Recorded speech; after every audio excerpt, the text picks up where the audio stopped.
Hello, everyone, and welcome to May's Aging Well.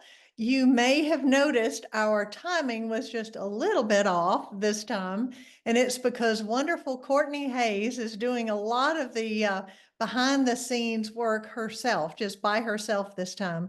So, as always, a special thanks to our team, but like on a pedestal, thank you to Courtney Hayes with our Pepper Center on Aging for doing the lion's share of all the work tonight behind the scenes. So thank you. And I'm sorry our counting was a little off, but we try to start right at 5:30. And also thank you to Audrey Belfaro, who is another critical member of our team. Welcome to May. I mean, you talk about gorgeous weather after the monsoon that we had yesterday, but it's just like Mother Nature washed everything up. So today would be just gorgeous and beautiful. So welcome. And I'm always so excited to bring you fun restaurants, fun offerings from all over the state. And a lot of these are places that I have stumbled into. And, I am our demographic. So I think if something's great for me at 67, some of my Aging Well participants might enjoy it as well. And so you might remember a couple of years ago, about 2.5 years ago, we featured Chef Warren Lewis at Chef Warren's Bistro in Southern Pines. And so he was all excited. He actually reached out to me. He goes, "Hey, Deb, I'm ready to do another one." And if you remember him from before, he is extremely high energy. So we were all excited. He was doing a new one for us for tonight. And then he had a family health emergency come up. So he asked me, he goes, "Hey, can you please, please, please rerun the one from 2.5 years ago?" And he goes, "Deb, I'm going to jump back on and do a brand new one for you as soon as possible." So again, he is a wonderful man and his food is amazing. When my husband and I are down there, we always eat at his restaurant. So without further ado, I'm going to turn it over to Chef Warren, but just know this originally aired about 2.5 years ago. Well, good morning. Hi, Deb. Hey, thanks for doing this. So we're here with Aging Well, and that's Deb over there on the other side of the camera. Wave, Deb. She's waving. You can't tell. And we're here at Chef Warren. So she's here today, and what we're going to do is we're going to make a cod dish. So cod is one of my favorite fish. It's what I affectionately call a beginner fish. It's not real strong. It's very approachable for people who don't like fish. And how we're going to cook it is going to be kind of on the lower fat side, a little bit on the healthy side, but super delicious at the same time. So you can eat well and have lots of flavor. There's no reason to ignore it. So, Deb, if you would bring the camera in close in here. I know we don't want to do this, but we'll do it anyway. So what we've got here is we've got shallots and we've got butter and tomatoes and garlic and olives and some white wine, some shellfish broth, which you might not have, but we'll get to that. Some cod, a little bit of prosciutto, and some nice fresh herbs. So we're going to start here with the cod. So what we do with the cod is going to wrap it in prosciutto. So cod is kind of a little on the low fat side. And I like to add that sort of smoky, prosciutto-y kind of flavor to it. So we're going to stack up these two slices, and you can buy it pre-sliced or you can slice it yourself, however you want to do it. And our cod goes in the middle. Boom.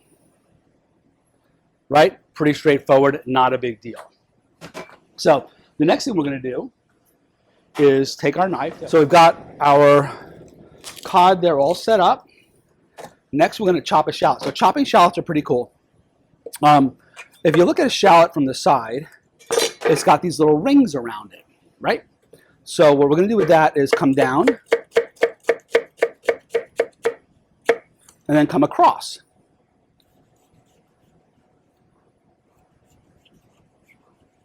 And then down again, which gives us our nice cut shallots. Okay, now let's be honest. I've been doing this for a while, so that's why it kind of looks pretty easy when I cut things with a knife. I had my first job in the kitchen when I was 12, and I'm now way older than 12. So moving along, garlic. Garlic again. We're going to slice our garlic up nice.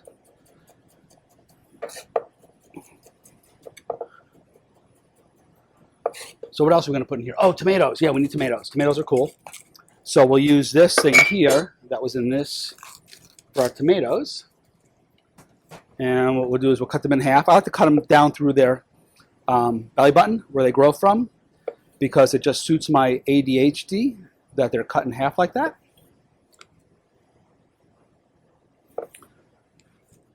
And these are our heirloom, little cherry heirloom tomatoes. So anywho, so if you're in a place that you can grow, it totally makes sense to grow your own tomatoes, to grow your own herbs.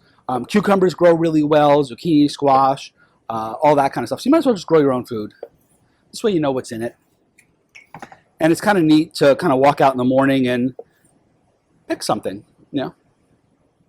All right, so we've got our tomatoes. We've got that. Olives are next. Olives are conveniently already cut for us. So these are cut in half, and it's just a mix of a couple different olives that I have. So what else do we have? So we've got garlic, all right. Salt and pepper. Oh, so let's do this. Ready? So let's get a pot on the range. So you always want to heat up your pot first before you put anything in it. Because if there's water in here, what's going to happen is it's going to splatter, right? And we want to kind of avoid it. So we're going to let it get hot for a second.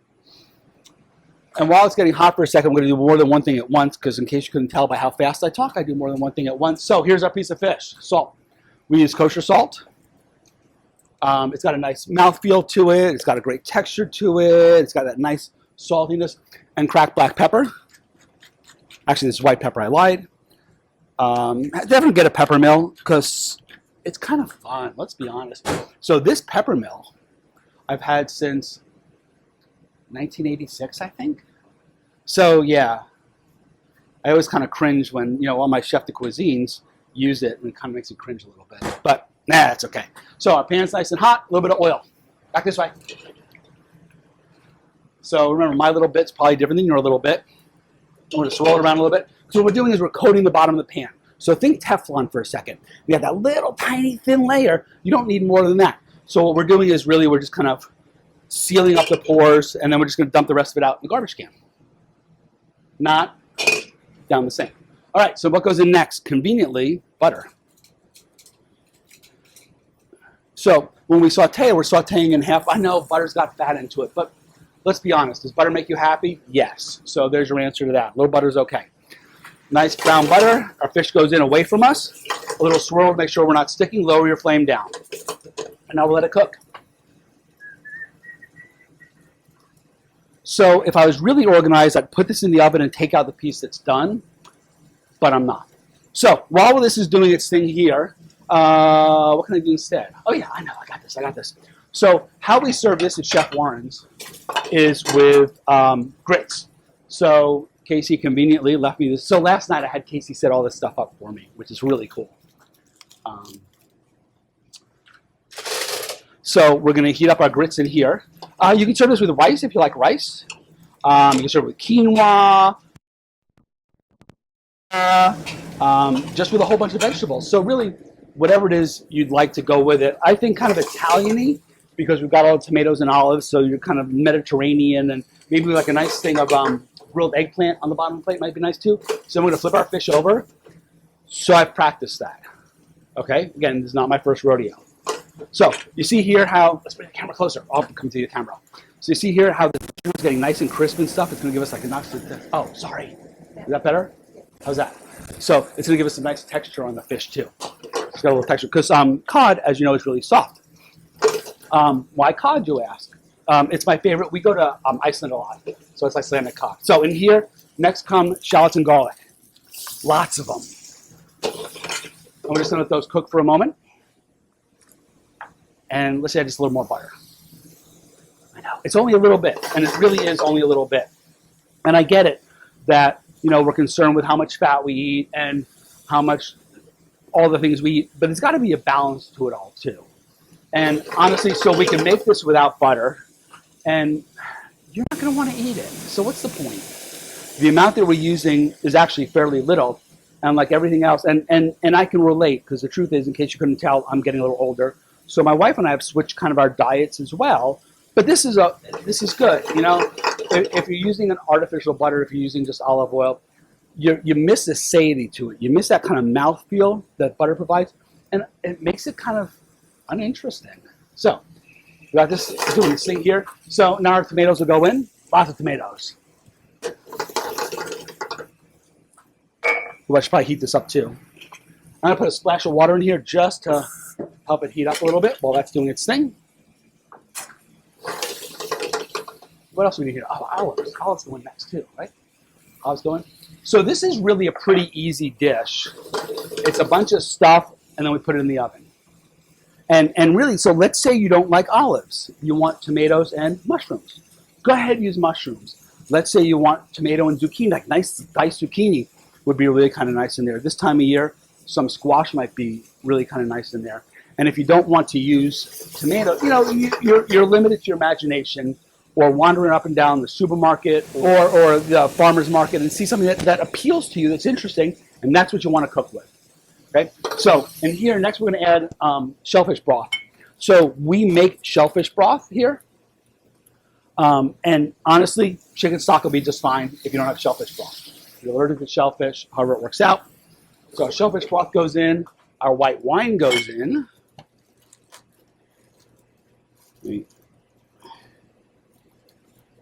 So fish goes in the oven. Boom. All right, so we're working with this. I love a whisk for this. And so everything's got kind of a thing to it, and we don't think about it. But see how this whisk is kind of flexy, right? And this one's a lot stiffer. So for this, we're really going to want to use a stiffer whisk to kind of bust it up a little bit and get it moving. Ah. Might need a little more water. So these are organic grits that we make. And again, if you're not a grit person, which is fine, rice is great with this. Pasta. So if you're going to use pasta, you want to almost have it like a little, the broth that comes out of this a little bit thinner, so it kind of coats your pasta. Risotto, if you're feeling, you know, kind of ambitious, you can make a risotto dish with it. You're limited to your imagination. And again, you know, moderate amounts of everything. So yes, we use salt. It's a reasonable amount of salt. It's not a silly amount of salt. All right, so now we're waiting for it to cook. So now let's plate it up. And honestly, so Deb's hollering at me because surprisingly I'm taking too long. In case you haven't noticed, again, I'm long-winded. And so Deb's hollering at me. Apparently we're running out of time. We only have like 3 hours for this film or something like that. So what we're going to do is we're going to cheat and we're going to plate it up now. So realistically, the cod will take about 8 minutes or so in the oven to cook. And what's really kind of neat about cod is when it's cooked all the way, it just flakes apart. And I'm going to compare it to canned tuna, which I know is a lousy comparison. But you know how canned tuna just kind of flakes like to flakes? So this does the same thing. So we'll stall a little longer. So our grits will go on the bottom of the plate. Again, this could be rice if you like rice. Whatever it is you like. Actually, so you know what would be really nice? On like a nice arugula salad with some shaved fennel and some red onion and a nice balsamic vinaigrette. That would be really kind of nice too, if you think about it. And you can do this with any other fish. I just picked cod because I really like cod. And it just comes out of the oven. So what we're going to do now is we're going to reduce all this liquid down, and we're going to grab our fish spatula, which is actually called a Peltec whip. So I'm going to grab that, and we're going to pull our fish out of here.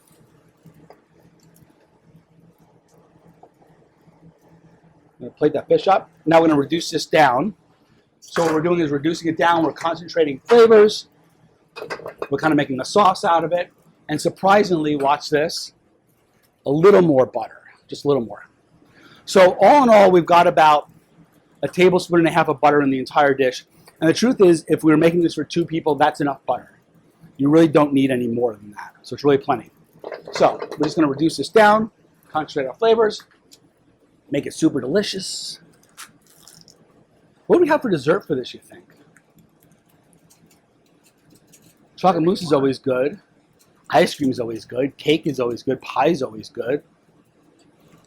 So yeah, anywho. So the herbs that we have in here, it's a combination of Italian parsley, which is a broadleaf parsley, and tarragon because it gives it a nice sort of seafoody flavor. Our herbs go in. Go down a little longer. We reach back here, grab a spoon. Okay, so our plate's here. This is our sauce here.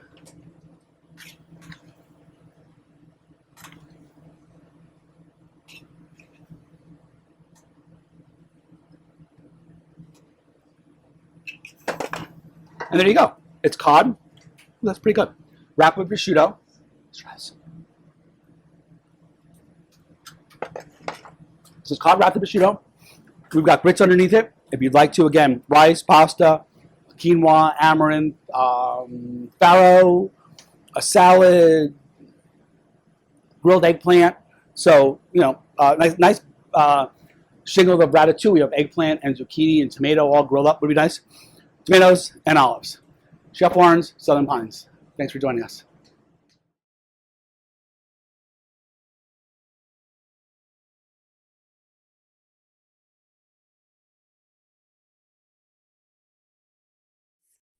All right, then I'm going to introduce Betsy Messick. She is the director of the Art and Wellness and Community Engagement Program for Sawtooth School, specifically out at the Intergenerational Center. Hello, Deb, and thank you so much for hosting us with the Aging Well. We are delighted to share all the offerings that Sawtooth has for the community at our new Intergenerational Center for Arts and Wellness. The Generation Center was formed really in a grassroots effort to see what the community wanted, and years of fundraising and building partnerships with multiple organizations. There's actually 20 organizations that are a part of our Generation Center here. Have worked hard to bring so many things that the community said from the beginning that they wanted. Sawtooth School for Visual Art was the very first partner to sign on to the Generation Center idea. And we are so excited that we're here now with 2 studios that serve as satellite studios for our traditional Sawtooth School for Visual Art that is still downtown, offering many, many classes in 11 different media. Here at the Generation Center, we have this beautiful mixed media space. It's a focus on textiles, as well as next door, our ceramic studio, where folks can take classes in wheel throwing and hand building. We have a variety of classes that are anywhere from 2.5 hours long, those are called hands-on clay, to multi-week classes where you can learn to throw a pot on a wheel or learn different techniques for hand building. In our mixed media studio, we have a variety of classes to mirror what is offered downtown. While we can't offer everything that is offered downtown with all of the different saws and the wood turning machines and the jewelry kilns, we are able to offer a variety of classes. Again, our focus is on textiles, so we have everything from weaving on floor looms to weaving on lap looms. We have sewing classes with sewing machines, so you can learn how to do a beginning class, Sewing 101, all the way up to a quilt making class. We have basket making classes, as well as all different kinds of graphics classes. We offer all kinds of painting classes, such as acrylic painting, oil painting, and watercolor, as well as a variety of mixed media, collage, sumi ink, calligraphy, things of that nature. The Sawtooth School for Visual Art collaboration with Senior Services as the lead organization of the Generation Center came about because of our art and wellness programming. Within that programming, we go into hospital settings, we work with cancer services very closely, we work with the Ronald McDonald House, the SCCU Family House. We take art to people who can't normally come to us. That's sort of the idea of our art and wellness department. And out of that, this endeavor came to be as well, because this is a different place. Maybe people don't want to go downtown. They like to come where it's a little bit easier to park. It's very welcoming and friendly in this building. People can come here at any time and just meet a friend for coffee or use the Wi-Fi services and hang out. But if you're here, it's always lovely to take a class. So some of the classes that you will witness in the video are examples of our hands-on clay. You saw some lovely students working on a birdhouse, a ceramic birdhouse that will later be fired, bisque fired, and then fired with a glaze color of their choice. We have lovely teachers who have been teaching at Sawtooth, some of them for 40 years. You can take wonderful calligraphy classes with Joyce Tita. She also does some suminagashi, brush with sumi ink type of classes. I wanted to show you a small example of some things that we've made here at the Generation Center. Again, just a little taste of what can be done here. So this is an example of a lap loom weaving class that we just started, just basic techniques on a lap loom. And this will be a beautiful hanging or yeah, probably a hanging that somebody can enjoy in their home. Here's a little example of a lap loom woven piece made with some woven paper that's been watercolored, as well as some Chinese paper, and then a variety of knots in the piece. There's another example of that where we've included some raffia and some ribbon. You know, it's all up to the artist's unique vision. We also have some circular weaving classes. So this is an example of weaving on a embroidery hoop, so a little bit different. This was actually a travel journey, like a diary of the person that made it, their journey. So I love that idea. Another example hadn't quite been finished yet, but circular weaving, which is so fun, so different. Again, we have lots of different basketry classes. This is a Choctaw basket that we've made here. It's actually been dipped in indigo dye. Soon we will have a natural dye garden here available to us at the Generation Center, so we'll have all kinds of natural dye classes, which will be a lovely addition to the campus itself. This is an egg basket. Again, Cheryl Tilley does amazing basketry classes. And these are some little brooms that our wonderful wooden resident artist, Rebecca Juliette Dew, has taught for us here. She has one more class coming up, I believe, before she leaves the area. So we're excited about that. Bryn Childers is a teacher who teaches exclusively at the Generation Center. She does all kinds of acrylic painting classes, oil painting classes, as well as collage classes. This is an example of a ripped paper collage that the class just started last night. So these are really in their infancy. So you can imagine how beautiful they're going to be once they're completed. That is not a class that's offered downtown, only at the Generation Center. This is, again, first night of an oil painting class. So this is an still life for fruits and vegetables. They're just getting their drawing on the canvas, and then pretty soon it'll be alive with color, with beautiful oil painting. And those are classes that are typically, Bryn teaches typically in the evening, but we also have a wonderful teacher, Sarah Atwood. Again, she teaches exclusively at the Generation Center, and she teaches acrylic painting in the afternoons, generally Monday afternoons. We're also able to offer a variety of jewelry classes here at Sawtooth. Again, not everything we can do downtown at our traditional location, but the Generation Center, we can do things like this bonsai gem tree. We can do simple jewelry making classes like earrings, basic earrings 101, some bracelet making classes, things of that nature. Joyce Tita is an instructor who has been teaching with Sawtooth for over 40 years. She does a wonderful variety of often Oriental-inspired work with Sumi ink. This is a brush with Sumi ink, where not only you get to play with the lovely, vibrant, deep colored ink, but you get to make a wonderful book.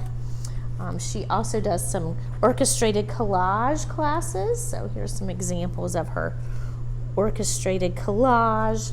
Again, it's just a whimsical time with Joyce. If you've ever taken a class from her, she's just so fun, and everybody, is elevated to their most artistic flow, which is wonderful.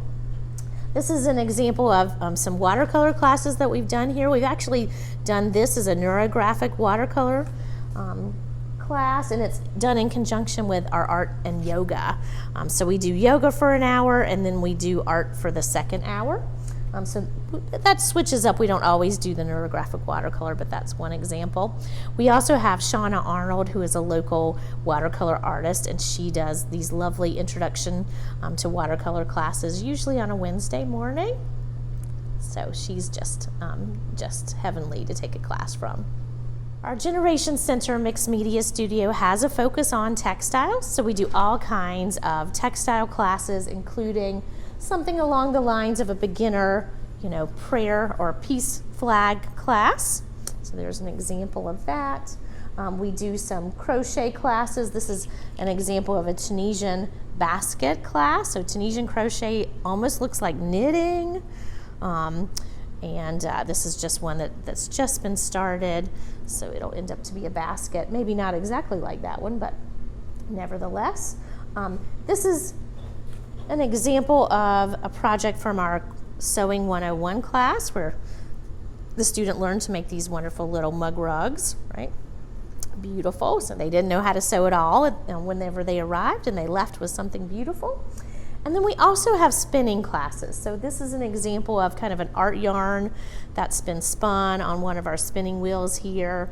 We have introduction to spinning as well as some other spinning classes planned for the future. So, you start with just some basic wool and turn that into beautiful yarn. And so unique.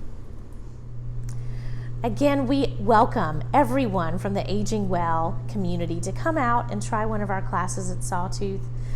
There is going to be more information coming out for you. Looks like this. But really just want to invite you to come, explore, enjoy, just live your best life. And really that's, we can reflect on this sunshine and living that best life. So thank you so much for your attention and just look forward to seeing you in person.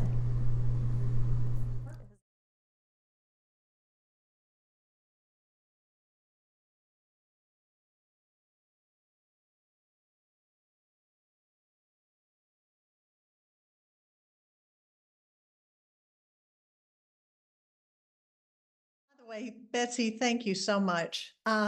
I actually was, I did take home ec when I was in junior high school, and I failed miserably at it. I mean, I think I passed the class, but as far as having real skills, I failed miserably. So I think I'm going to go out there and take that sewing 101 because I just don't, I think that's something that could serve me well moving forward. So anyway, but Betsy, thank you so much. So our speaker is ready to go on right now. And that just means we get to hear more from Les Gura. He is a counselor at Banyan Tree Counseling here in Winston-Salem, and he is just wonderfully thoughtful in how he lives his life and how he can offer that on to others. So Les, please join us, and we will let you take it from here. All right, thanks, Deb. Glad everyone is here. I'm flying in blind, and this feels a little odd, but I'm going to do the best I can. So my talk today is really about coping with anxiety. How do we do that? And what I'd like to do is I'm going to share a presentation and talk through it. So I'm going to kind of start that now. And let's see how this works. We're going to do this, we're going to do this, and we should be good to go. All right, so I'm going to start with a little quiz. So I'd like everyone, if you can, either keep track in your head, or if you happen to have a pen or pencil nearby, you can take a piece of paper and give yourself a score. We're going to give you a common little quickie anxiety assessment. It just is a momentary look at where you are in terms of anxiety. So I'm going to this is known as the GAD-7 test, for Generalized Anxiety Disorder Test. So, going to ask you a series of questions that's going to ask you over the past 2 weeks how much you have been bothered by the following problems. And for each one, you're going to answer not at all, in which case you write down a 0, several days, write down a 1, more than half the days, write down a 2, or nearly every day, write down a 3. And this first question is right there for you. Over the past 2 weeks, only the 2 weeks, how much have you been bothered by feeling nervous, anxious, or on edge? So give yourself a moment, think about it, and give yourself a score, and we'll go on to the next question. Again, past 2 weeks, how much have you been not able to stop or control worrying? All right, so that's question 2. Let's go to the third question. Past 2 weeks, how much are you worrying too much about different things? Again, give yourself the number score that corresponds to the answer that you feel fits. Next question. past 2 weeks? How much have you had trouble relaxing? Let's keep going. How much have you encountered being so restless that it's hard to sit still?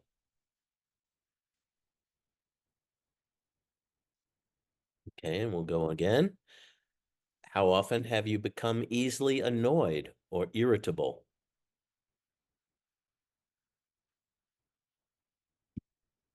And finally, how often have the past 2 weeks have you felt afraid as if something awful might happen? All right. Now, basically, you just get to total up your score.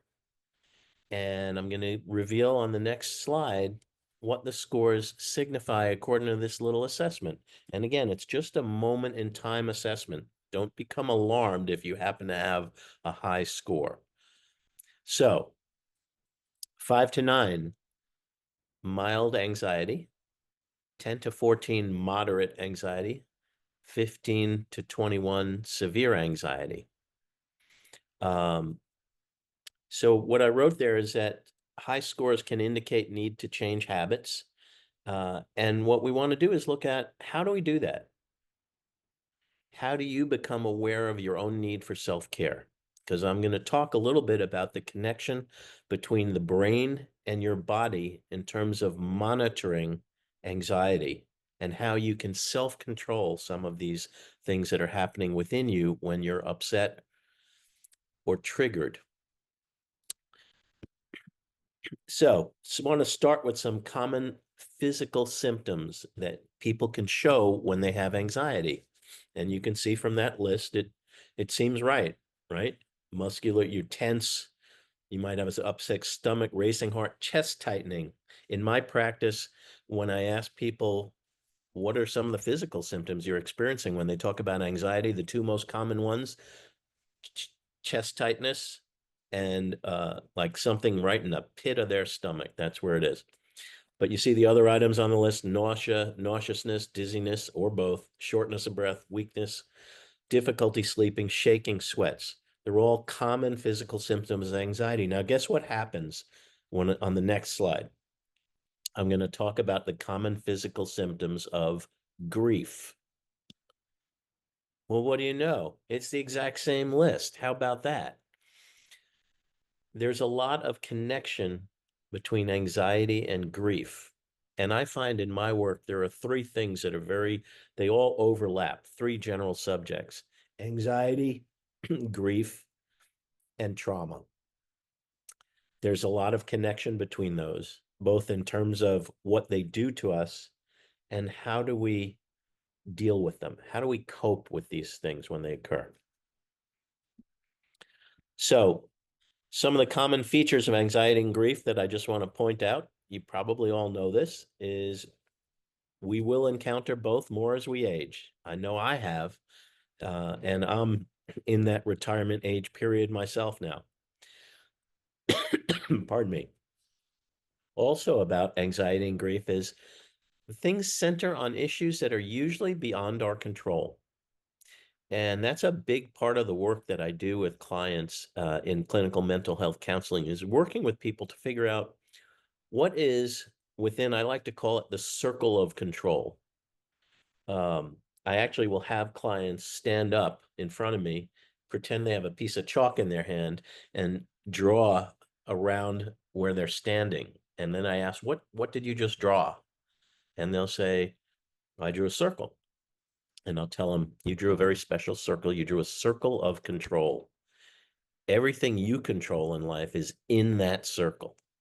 You control your words, your actions, your deeds, nothing else. Now, that's a pretty humbling thought. We only control that stuff in my own circle. But it's also very freeing. And let's move on to talk about how that all connects with anxiety or grief and some of the things that we experience in life. This whole idea of control and what I can't, this little graphic I've always enjoyed. And it kind of spells out what I was just talking about in the circle. In this case, it's in a diagram of a brain. Look at how little we truly control. Notice all the I and my language there is there. You control yourself. And I tell this to clients with children who drive them crazy, even little kids. Kids form their own thoughts and opinions very, very early in life. Now, parents can set boundaries with children, but children get to make up their own minds and frequently do. And they'll do that right into our old age. I know that my children respect me and my opinions, but they don't always listen. So I have to let go of those things that are out of my control in that outer circle in this graphic.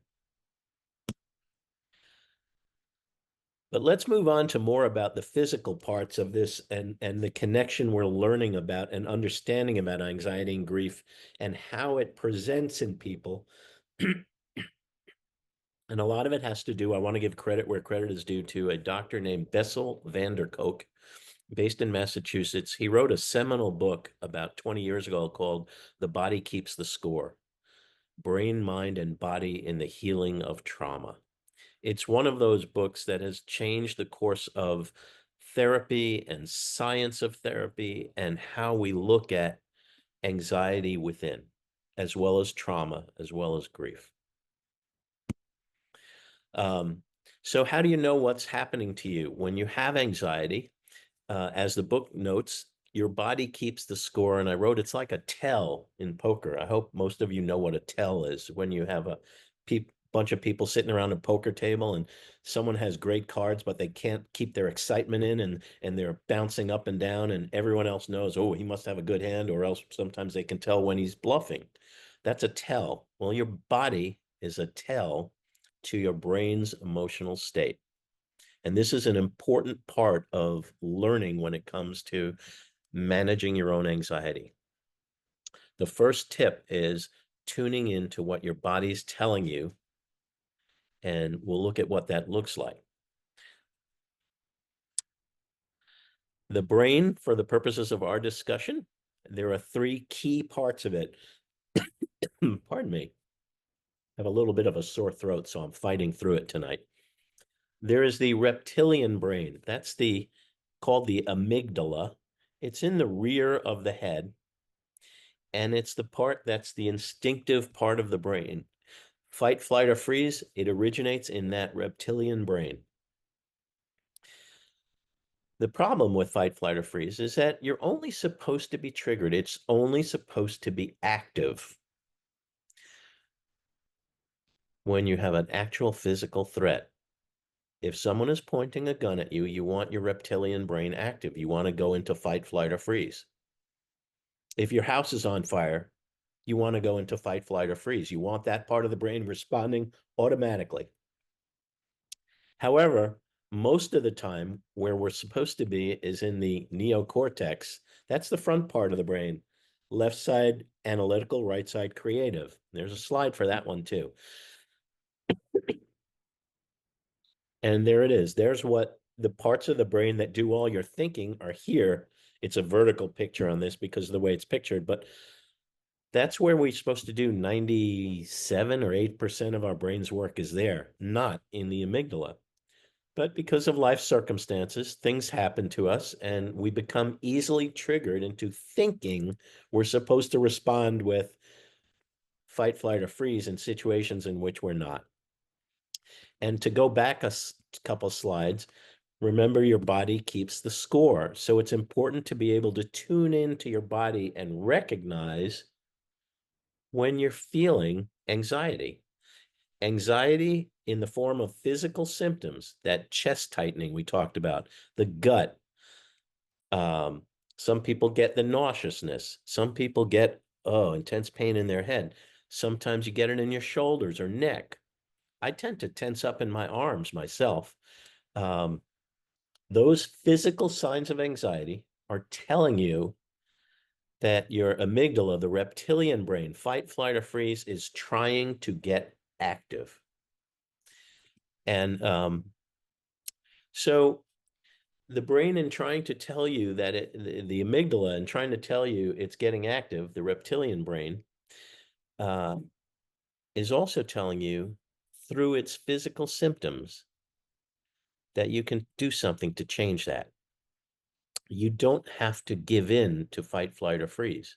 If you notice physical symptoms, there are a whole bunch of different ways to soothe your body and prevent the full onset of fight, flight, or freeze, which might be something some of you have heard about called panic attacks.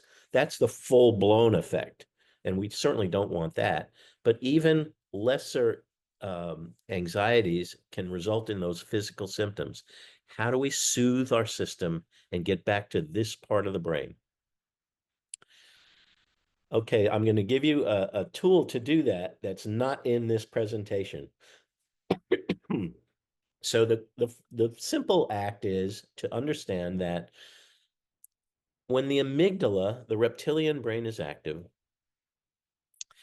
it requires oxygen. The oxygen creates adrenaline and the drug cortisol, which gets us stimulated and ready to respond in that fight, flight, or freeze mode. Now, we can't not breathe. We have to breathe. We're human beings. But if you regulate your breathing into a certain pattern, you can slow down that reptilian brain response.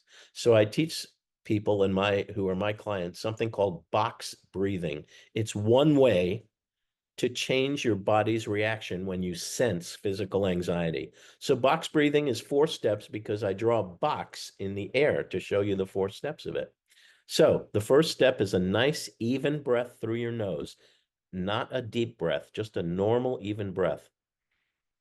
Then you hold it for 2 seconds. That's the second step. Third step, long, slow exhale out the mouth. Fourth step is another hold for 2 seconds. That's it. That's all of box breathing. In through the nose, hold. Out through the mouth, hold.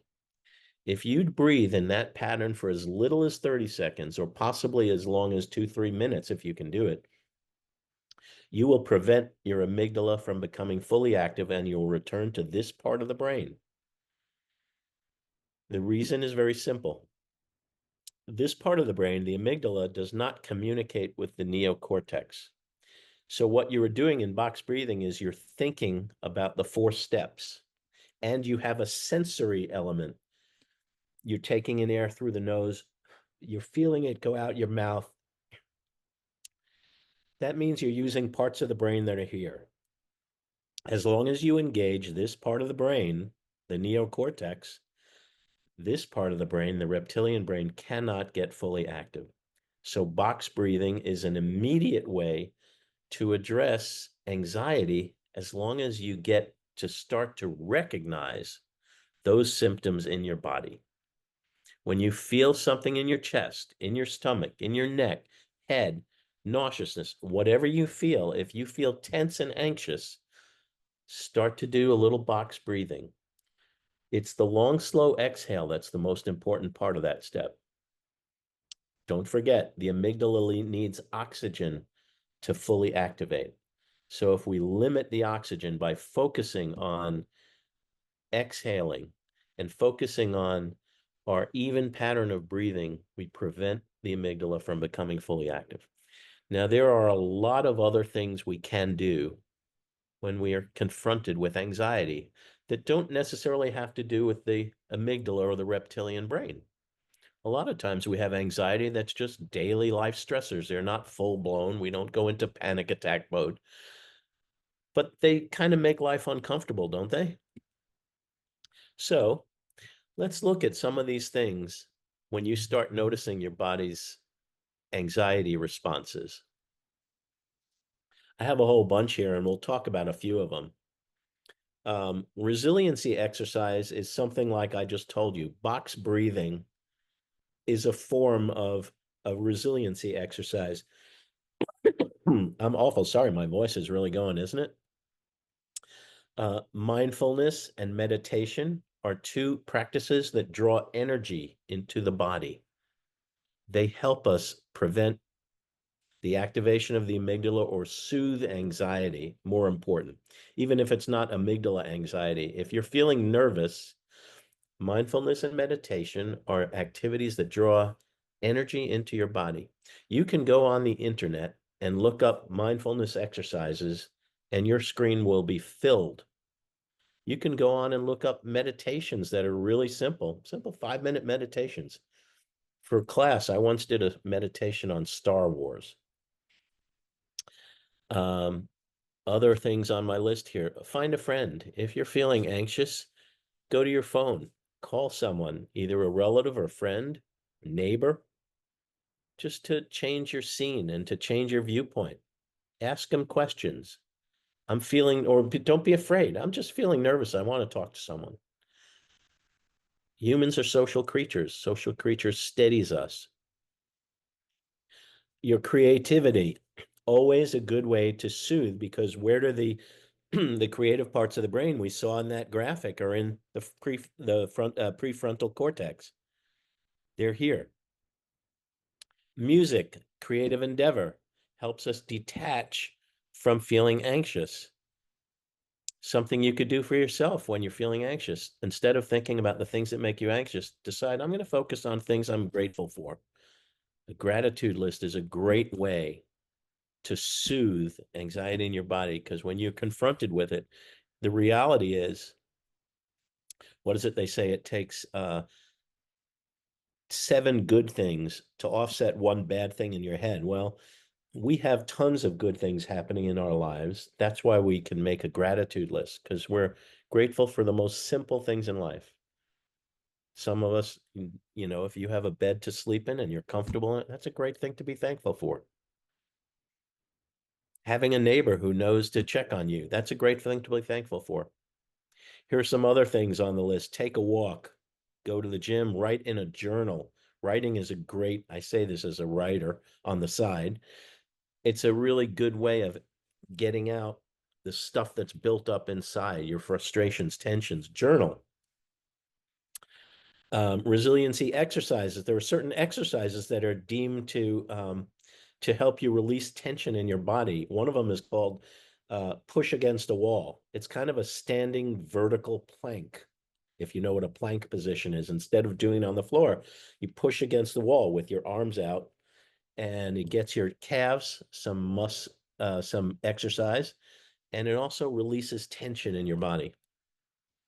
Cooking is a great way to relieve tension and stress.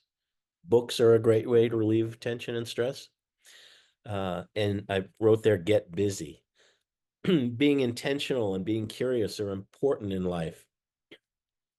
One of my favorite quotes, I used to have it taped to my desk, is that the antidote to anxiety is curiosity.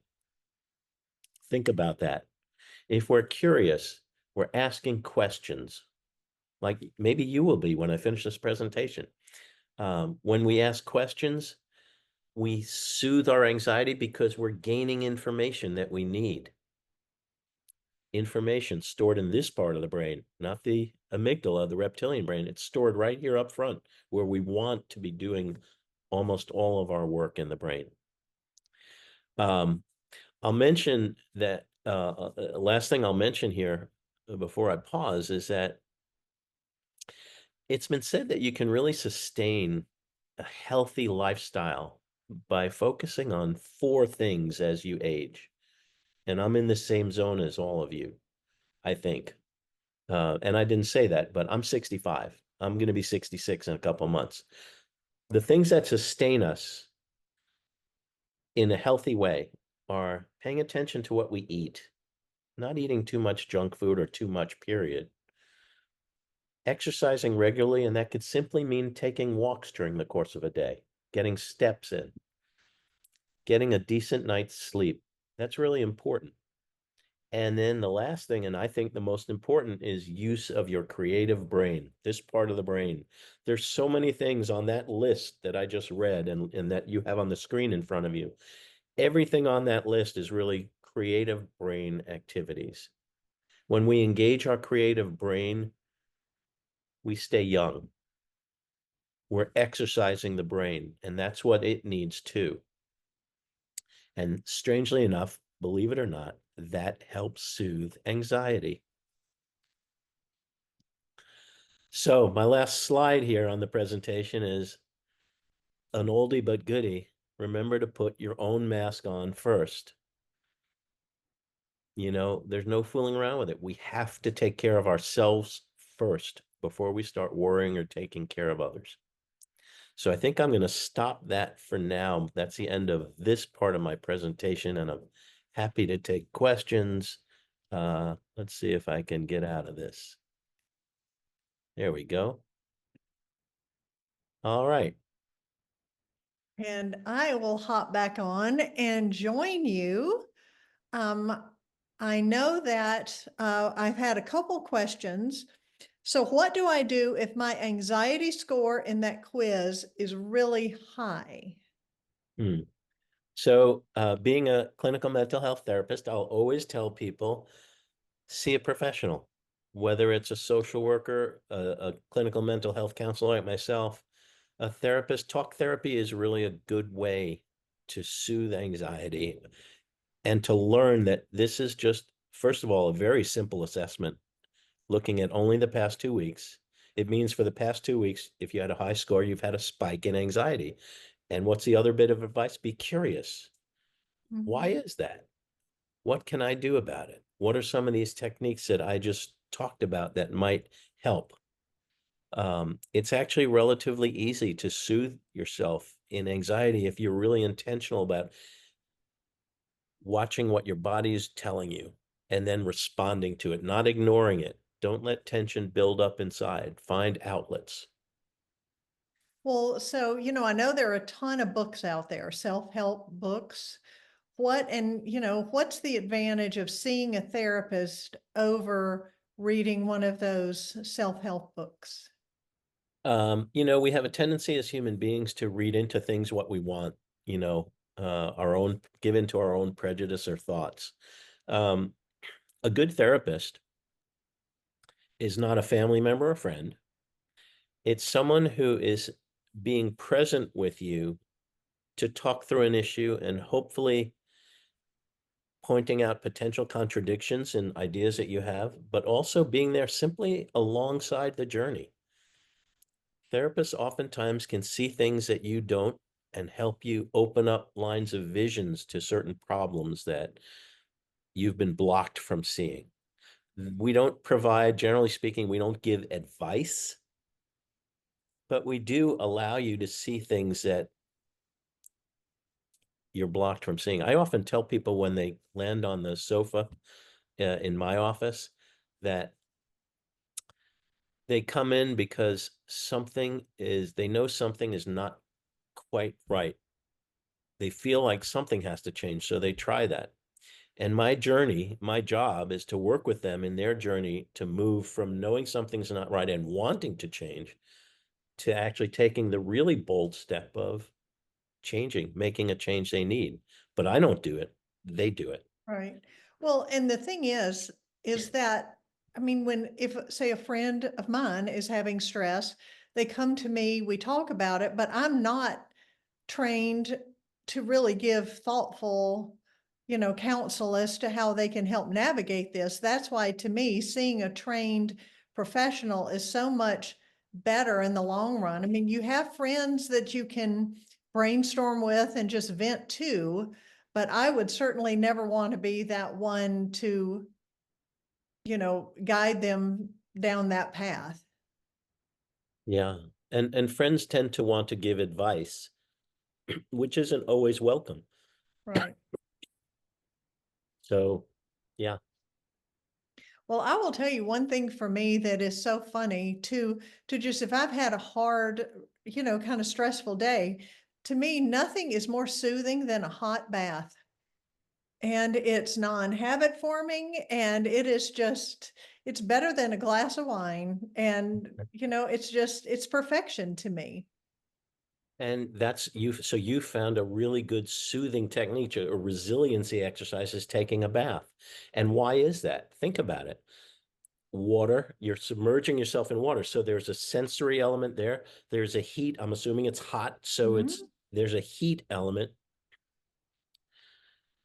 And that is living in this part of your brain. Yep. Well, I'm not seeing any more questions. And guys, I will tell you, less is wonderful. If you have any questions, let them roll in now, because if not, we will we will give you back 15 minutes of your day. Oh, wait, here we go. All right, we have a hand raised. Okay. And here's someone, nothing is better for me than reading a good book. Yeah, maybe you can read my book. I have a new novel out, Okay. and it's about trauma. It's actually a pretty heavy subject, so it's not, if you're looking to find a book to escape in, this probably isn't the book. But it's called Unwrapping, a novel about generational trauma. And it's Well, available on lesliegura.com. okay. Well, again, I agree with that comment that a book is true escapism. It's, that I can go to worlds away in a good book. So, well, if we don't, let's see, I'm trying to see, okay, how do we get a copy of what we need? That's I'm your not, question. You yeah, mean presentation? yes, you will be getting, and I will say this, because there was also a question about information on the Sawtooth School. Remember, all of these details come out following the presentation. So just as soon as everything gets loaded on the School of Medicine website, the video will be on there, and I'll be sending out all of the background information for you. So whoever wrote the question, how do we get a copy of what we need? Could you write it again, maybe be a little more specific? And I apologize. I'm just not quite sure what you need. What do you mean by that? And I will say one more thing as far as self-soothing for me. And I'm going to say two things. One was I used to think it was just the most selfish thing in the world on a plane when someone would, when the flight attendant would say, put your mask on yourself before you put it on others. It's like, of course, I'm going to put it on my children first. And it wasn't until I realized, well, if I don't put it on me and I'm going to pass out, and then it will be me and my children that somebody else is going to be left to take care of. And one more soothing thing that I do, and those of you who know me know this, I play with my dogs. And we have what I love to call a pack. Okay, need to help us. There was a list on the screen. Oh, okay. Yes, you will be getting all of the slides following this presentation. So as soon as the video is loaded onto the School of Medicine website, I will be sending out all the information that Les has spoken about tonight, as well as the follow-up information for the Sawtooth School. So you will be getting all of that information. And I think if we don't, Les, did you have something else to add? I was going to say there's one other little tool that I give to people, because a lot of people struggle with getting to sleep, or they go to sleep and then they wake up and can't get back to sleep. And I'd like to share this little tip. It's a soothing resiliency type thing. When you get back in bed, whether you're a back sleeper, side sleeper, stomach, whatever, focus on, first of all, regulating your breathing. So you don't have to do it in a box pattern, but just even breaths, in, out, in, out. And as you're doing that, as you're focused on your breathing, call to mind a very fond place or memory, something with strong sensory elements. Most people answer here beach or mountains, but someone once answered circus. They love the circus. And if you can call that vision to mind and put yourself in the scene. If you're at the beach, you're hearing the waves, you're hearing the seagulls, you're feeling the sand between your toes, the heat of the sun. You want to be at the scene while you're breathing evenly, a relaxing, calm scene. You can put yourself to sleep. Guarantee it. If you're focused on that breathing and being in your scene. It also works to do fictional things that you imagine. It can be an imaginary story or place. Deb, you could go to sleep even though your bath is done. You could imagine yourself back in the bath with the soothing waters and how it feels, and all those sensory elements will help you, calm you, soothe you as you prepare sleep. Well, we've had a few more comments. One person says to relax, they ride a four-wheeler. And one person has said, I love these ideas. These are great. And search for funny movies and stream them. We did that on a Saturday and laughed all afternoon. Humor is a very, very underrated tool. It's one of the most important things we could do, laugh. Because it releases the endorphins, right, in our brain. Yeah. Yeah. And in a healthy way. There are in things that release endorphins in dysfunctional ways, but we won't talk about those. Okay. So, I mean, I'm all in for comedies and musicals. Now, again, nothing makes me happier than a musical movie. However, it would create a lot of stress for my husband if I inflicted that on him. So you have to know what works for you and what wouldn't maybe work so well for those in your life. So, well, Les, thank you so much for joining us. Thank you so very much. You're welcome. And on June 10th, I just got to tell you all this now, I'm not going to be here. You know, I was so happy to have even hosted one of these from Spain when we were on a trip. But a month from now, my sweet husband and I are going to be in the Galapagos Islands. And if I have my way, we have no internet, no nothing. I'm just going to be playing with the tortoises and the animals and the blue-footed boobies that are down there. And so Courtney and Tom and Audrey will be hosting next month, but we have got great speakers, great videos lined up for you already. So just know I will miss you more than you know. This will be the first time I've missed an Aging Well in 6 years, but hopefully I'll get to see it when it's loaded on the website. And until then, please have a wonderful spring and early summer.